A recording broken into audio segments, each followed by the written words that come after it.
Assalamualaikum warahmatullahi wabarakatuh. Saya Adila Afra Amatullah dari kelas 13 KA1. Di sini saya akan menjelaskan tentang zat pewarna pada makanan.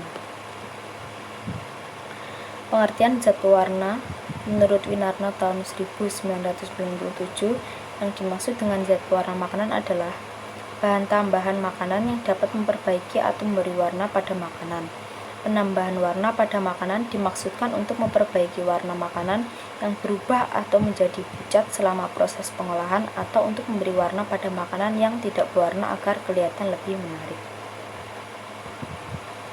Tujuan penggunaan zat pewarna yaitu untuk menutupi perubahan warna akibat paparan cahaya, udara, atau temperatur yang ekstrim akibat proses pengolahan dan penyimpanan, untuk memperbaiki variasi alami warna, membuat identitas produk pangan, untuk menjaga rasa dan vitamin yang mungkin akan terpengaruh sinar matahari selama produk simpan.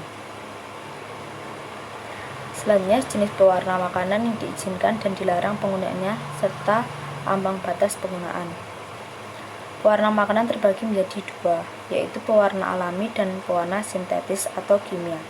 Pewarna alami terbuat dari bahan alami seperti tumbuhan, hewan, dan mineral. Sedangkan pewarna sintetis terbuat dari campuran dua atau lebih bahan atau zat kimia.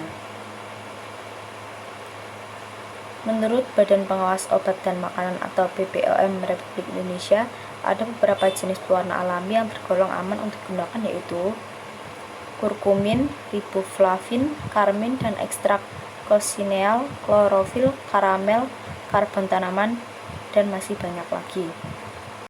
Untuk pewarna makanan sintetis, ada beberapa jenis yang dibolehkan, tetapi harus dibatasi penggunaannya.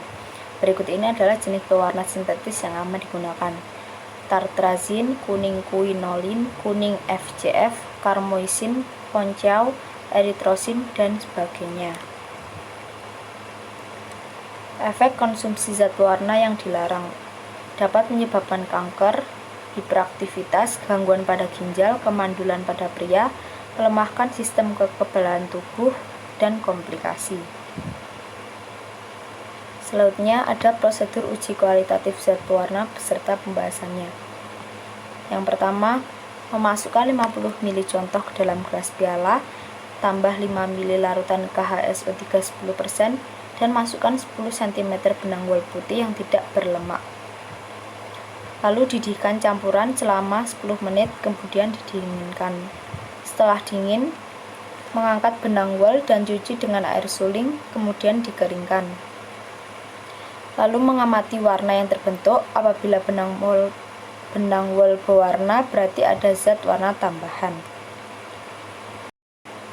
Lalu memotong benang wol dan menitrasi dengan NH4 10%.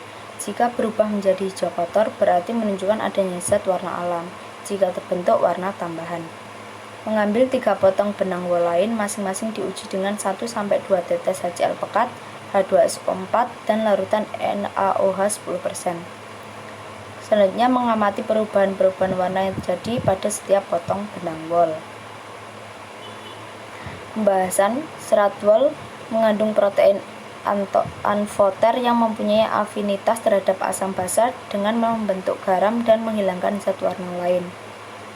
NH4OH 10% sebagai larutan titran untuk titrasi atau menunjukkan adanya zat pewarna tambahan. Selanjutnya ada prosedur uji kuantitatif zat pewarna beserta pembahasannya dengan menggunakan metode spektrofotometri UV-Vis, dan ada 4 tahap. Yang pertama, pembuatan larutan uji. 1. Sampel 10 gram direndam dengan 20 ml larutan amonia 2% yang dilarutkan dalam etanol 70%. Dibiarkan semalaman. Lalu disaring dengan kertas saring dan filtrat dimasukkan dalam Erlenmeyer lalu dipanaskan. Residu yang dihasilkan dilarutkan dalam 10 ml Aquades yang mengandung asam. Dibuat dengan mencampurkan 10 ml Aquades dan 5 ml asam asetat 10%. Setelah itu benang wol 15 cm dimasukkan dalam larutan asam, dididihkan 10 menit, lalu dicuci dengan Aquades. Benang wol dimasukkan dalam larutan basah, 10 ml amonia 10% dalam etanol 70%, dan dididihkan. Masukkan larutan 2-3 ml larutan ke dalam kuvet dan periksa dengan spektrofotometer UV dengan panjang gelombang 558 nanometer. Tahap kedua yaitu pembuatan larutan baku. Yang pertama, buat larutan baku rodamin B dengan konsentrasi 1000 ppm, 100 ppm, dan 20 ppm. Lalu encerkan dari larutan baku 20 ppm menjadi konsentrasi 0,1, 0,25, 0,5, 0,75, 1, 1,5, 2. Gunakan asam klorida 0,1 N sebagai pelarut. Tahap ketiga yaitu penentuan panjang gelombang optimum. 1. Masukkan larutan rodamin B1 ppm dan larutan blanko asam klorida 0,1 N ke dalam masing-masing kuvet, lalu letakkan dalam spektrofotometer UV vis. Selanjutnya lakukan scanning pada rentang panjang gelombang 400 sampai 600 nanometer sehingga diperoleh panjang gelombang optimum. Tahap keempat yaitu pembuatan kurva standar.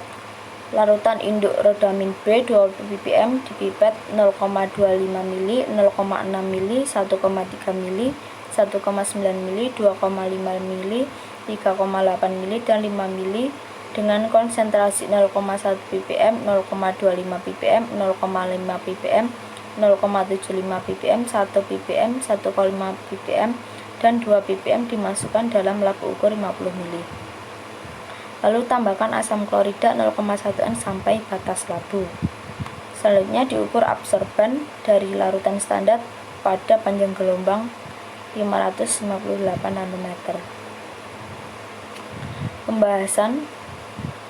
Sebelum mengukur sampel terlebih dahulu, dilakukan pengukuran kurva kalibrasi larutan standar. Konsentrasi suatu senyawa atau unsur dapat dihitung kurva standar yang dihitung pada panjang gelombang dengan absorban maksimum. Dari kurva standar kalibrasi diperolehkan persamaan garis yaitu Y sama dengan AX plus B, di mana Y merupakan serapan dan X merupakan konsentrasi unsur atau senyawa. Dengan persamaan garis tersebut dapat ditentukan konsentrasi sampel. Selanjutnya, larutan standar rodamin B yang digunakan adalah 0,1 ppm, 0,25 ppm, 0,5 ppm, 0,75 ppm, 1 ppm, 1,5 ppm, 2 ppm. Tujuan dari pengukuran absorbansi larutan standar adalah untuk mendapatkan kurva larutan standar sehingga diperoleh persamaan regresi linear atau garis lurus. Dengan menggunakan persamaan garis linear, ini diperoleh konsentrasi sampel yang dianalisa. Kemudian didapatkan hasil konsentrasi ppm yang didapatkan setelah mengukur absorbansi pada panjang gelombang 558 nanometer. Hasil kadar ppm itulah yang kemudian diubah menjadi persen dan menunjukkan kadar rodamin B dalam sampel. Sekian dari presentasi saya, kurang lebihnya mohon maaf. Wassalamualaikum warahmatullahi wabarakatuh.